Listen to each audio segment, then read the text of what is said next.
अगर आप चाहें तो मैं कोई पेशन गोई भी कर सकता हूँ इस केस के हवाले से, क्योंकि आप ही कह रहे थे कि सब फॉरेन फंडिंग केस के नतीजे पे नजर लगा के रखें, तो अब तो मामला बहुत आगे जाता दिखाई दे रहा है। नहीं, मैं आपको ये बात बताऊं, देखिए जिस किस्म की इमरान खान ने सियासत शुरू की हुई है उसका मकसद एक ही है कि किसी तरीके से रियासत के इदारों को, खा वो जुडिशरी हो या मीडिया हो या इलेक्शन कमीशन हो या फ़ौज हो, उनके ऊपर प्रेशर डालना है, और प्रेशर सोशल मीडिया के ज़रिए डालना है। अभी भी इमरान खान साहब अभी लेटेस्ट बाहर बैठे हुए हैं और अपने लोगों को कह रहे हैं सोशल मीडिया को ठीक करो, सोशल मीडिया और करो। हमें सोशल मीडिया की सबसे ज़्यादा ज़रूरत है जी। और अभी भी इनका सोशल मीडिया, अगर उसको आप 10 नंबर देते हैं तो नून लीग का सोशल मीडिया को 1 नंबर मिलता है। एग्जैक्टली। तो ये तो 10 नंबर पहले ही आ गए हैं और बहुत इन्होंने ज़बरदस्त तरीके के साथ सोशल मीडिया को इस्तेमाल किया है।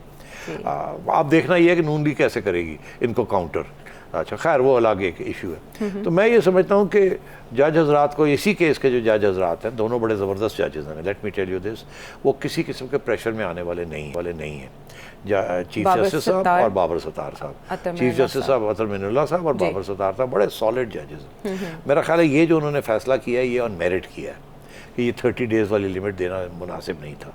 ठीक है, ठीक। और ये कि जी उनकी एक और पिटीशन आई हुई है, सुननी तो है आपने, तो उसको बुला लिया कि जी अच्छा जी आपका मौक़िफ़ क्या है। तो मैं समझता हूँ कि बिल्कुल कानून के मुताबिक, 100% कानून के मुताबिक उन्होंने ये फैसला दिया है। ठीक है, मगर लोग ये कह रहे हैं कि अंडर प्रेशर आके दिए, और क्योंकि इमरान खान साहब की एक पॉलिसी है टू ब्रिंग अदालतें अंडर प्रेशर, तो अब जितनी भी ये चीज़ें आएंगी, एक साइड ज़रूर कहेगी कि ये अंडर प्रेशर है, दूसरी साइड कहेगी कि इंसाफ है।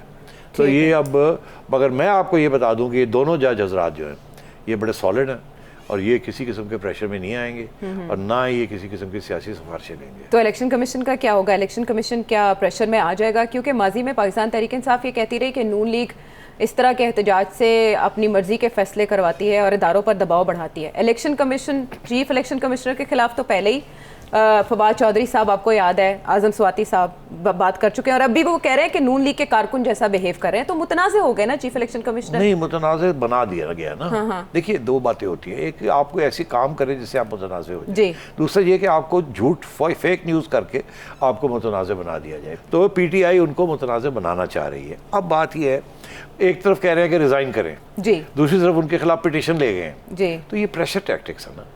और ये इमरान खान साहब हैं जिन्होंने बाकी 2 इलेक्शन कमिश्नर जो बनने थे, शहबाज शरीफ साहब तो तैयार थे इनके साथ बात करने के लिए, इमरान खान ने नहीं बनने दिए। तो अब बात ये है कि ये बिल्कुल पॉलिटिक्स चल रही है इस वक्त और कानून के ऊपर प्रेशर आ रहा है कि वो सियासी फैसले करें। मगर मैं एक बात कह दूँ, ना इलेक्शन कमीशन अंडर प्रेशर और ना ही अतर मिनुल्लाह आएगा, ना ही बाबर सत्तार आएगा। अच्छा। और मेरा ख्याल है कि अब तो चीफ जस्टिस साहब भी अंडर प्रेशर नहीं आएंगे ऑफ द सुप्रीम कोर्ट। तो मुझे ही लगता है कि ये जो इनकी पूरी कोशिश है ये नाकाम होगी। हाई कोर्ट का जो डिवीज़न बेंच है ना, ये इनका जो फैसला वो ये है कि 30 दिन का जो टाइम लिमिट दी थी वो मुनासिब नहीं थी, उसके ऊपर कोई टाइम लिमिट नहीं होनी चाहिए। अपना केस चल रहा है, ECP हेयरिंग्स कर रहे हैं, करें, और जब वक्त आए, जब भी वो कंक्लूड करते हैं तो कर लें। मगर ये जो 30 डेज़ का दे दिया गया कि इसके अंदर अपना फैसला सुना दें, ये मुनासिब नहीं है। अगर 10 दिन में ये अपना हेयरिंग ख़त्म हो जाती है और उसके बाद 2 महीने ही लगाना चाहते हैं, दैट्स अप टू ECP। ये हम डायरेक्शन नहीं दे सकते कि इतनी देर के अंदर अंदर इसको कंप्लीट किया जाए, ये ECP खुद फैसला करेगा। तो उन्होंने सिर्फ इतना ये कहा है कि हम ये डायरेक्शन नहीं दे सकते। ECP खुद, आफ्टर ऑल 7 साल ECP ने खुद फैसले करते रहे और वो चलता रहा, सारा कुछ डिलेज होती रही हैं, तो ECP जिम्मेदारी है ना उसकी। तो अभी भी ECP का ये फैसला है। तो मेरा ख्याल है हाई कोर्ट ने कोई ऐसी बात नहीं कही, जो मेरा भी यही ख्याल था कि जब वो आएगा यहाँ तो यही कहेंगे, तो इसलिए ये तो नहीं बात। मगर जो बात जो मुझे जो थोड़ी चुभ रही है वो ये कि ट्विटर के ऊपर अब कमेंट्री आनी शुरू हो गई। क्या आपको पता है कि PTI की तरफ से इलेक्शन कमीशन के ऊपर बहुत सख्त प्रेशर है। एग्जैक्टली, वो एहतजाज की कॉल दे दी गई है कल के लिए। खान साहब ने खैर मकदम किया था और इसका डिफेंस किया था राजा साहब का, जो कि ECB के चेयरमैन है। जब इनको लगाया, खान साहब बड़े खुश थे और ऑपोजिशन के साथ मिलके और ये सब कुछ हुआ था, ठीक।